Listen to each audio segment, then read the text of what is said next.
नमस्कार, आप देख रहे हैं चौकस भारत और मैं ब्रजेंद्र। सत्ता परिवर्तन हुआ और परिवर्तन होते ही जो राजनीतिक गलियारा है उसमें उबाल तो आना ही था। उबाल आना शुरू हुआ और बयानों के तीर लगातार चलते रहे। अब स्थिति ये आ गई है कि कुछ लोग अब ये कह रहे हैं कि भाई बदले की भावना से, पूर्वाग्रह से जो कहते हैं ग्रसित होना, बदले की भावना से वो अब स्पष्ट दिखाई दे रहा है। जी हाँ, राबड़ी आवास को खाली कराने का नोटिस चला गया है और खाली कराने की जो प्रक्रिया है वो भी शुरू हो गई है। विजुअल के माध्यम से हम आपको दिखा रहे हैं, ये राबड़ी आवास है और अब जो आप देख रहे हैं ये पीले रंग वाला जो गेट है वो जो है नया आवास दिखाई दे रहा है आपके स्क्रीन पर।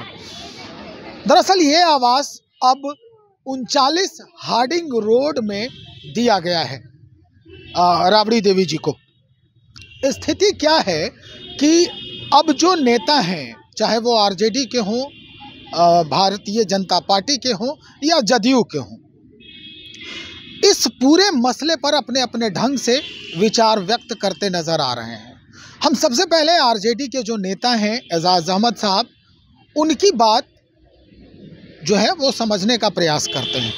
बनते ही कहीं ना कहीं एनडीए के नेताओं ने बदले की भावना की राजनीति शुरू कर दी है और जिस तरह से पूर्व मुख्यमंत्री श्रीमती राबड़ी देवी जी के नाम से आवंटित आवास 10 सर्कुलर रोड को खाली करने का आदेश हुआ है, यह स्पष्ट करता है कि राजनीतिक रूप से भारतीय जनता पार्टी के दबाव में किस तरह से नीतीश सरकार कार्य कर रही है। इससे पहले भी नीतीश कुमार जी के नेतृत्व में बिहार में 2005 से 2025 तक सरकार चलती रही।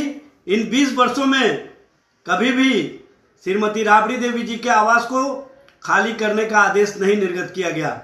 लेकिन इस बार चूंकि भारतीय जनता पार्टी के दबाव में सरकार चल रही है, अब भारतीय जनता पार्टी जिस तरह से बदले की भावना के तहत कहीं ना कहीं लालू जी से, श्रीमती राबड़ी देवी जी से और श्री तेजस्वी प्रसाद यादव जी से राजनीतिक रूप से उनसे घबराई हुई है और उनके कार्यकलाप से कहीं ना कहीं भारतीय जनता पार्टी को इस बात का आभास है कि सब कोई झुक गया, लेकिन भारतीय जनता पार्टी के सामने तेजस्वी जी, लालू जी और श्रीमती राबड़ी देवी जी कभी भी झुकी नहीं, बल्कि स्पष्ट रूप से संदेश दिया कि चाहे जितना भी झंझावत हो, चाहे जितनी भी परेशानी हो, चाहे जितना भी कठिनाई हो, हम भारतीय जनता पार्टी और उनकी नीतियों का विरोध करते रहे हैं और करते रहेंगे।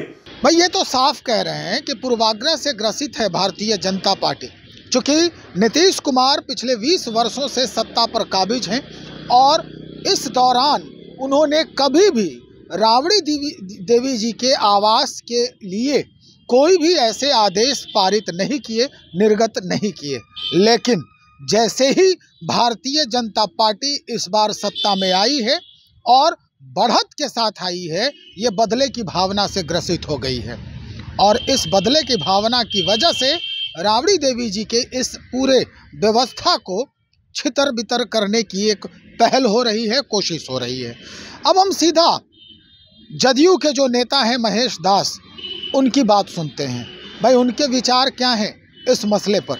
भवन निर्माण विभाग के द्वारा आवास का आवंटन किया गया है, जिस कड़ी में आदरणीय राबड़ी देवी जी को भी नेता प्रतिपक्ष के दर्जे से उनको भी आवास का अलॉटमेंट हुआ है, लेकिन पूर्व के जो नियम थे उसको निरस्त करते हुए उनको नया आवास अलॉटमेंट किया गया है। लेकिन राष्ट्रीय जनता दल के द्वारा जिस तरीके से सियासत किया जा रहा है, इसमें कहीं भी सियासत की कोई गुंजाइश नहीं है, क्योंकि ये एक निरंतर प्रक्रिया है। साफ तौर पे नियम और कानून बताने की कोशिश हो रही है। तो भैया ऐसा है कि नियम और कानून पिछले 20 वर्षों में कहाँ था? ये कानून उस वक्त भी तय होना चाहिए था। हालांकि पिछले वर्ष तक परिषद के नेत्री रही हैं राबड़ी देवी जी, विधान परिषद की। लेकिन अब क्या मसला है, क्या मामला है, वो हम थोड़ा स्पष्ट रूप से भारतीय जनता पार्टी में जाकर ही समझ पाएंगे कि आखिर हो क्या रहा है। तो चलिए सुनवाते हैं। प्रभाकर मिश्रा जी हैं, प्रबुद्ध प्रवक्ता हैं, भारतीय जनता पार्टी के, इनकी भी सुन लेते हैं। विधायकों और मंत्रियों को सरकारी बंगला का आवंटन निर्धारित मापदंडों एवं नियमानुसार किया जाता है। किन्हीं को भवन निर्माण विभाग सरकारी आवास आवंटित करता है तो किन्हीं को विधानसभा पूल के जरिए बंगला मिलता है। विधान परिषद में प्रतिपक्ष के नेता की हैसियत से राबड़ी देवी जी को बंगला आवंटित किया गया था।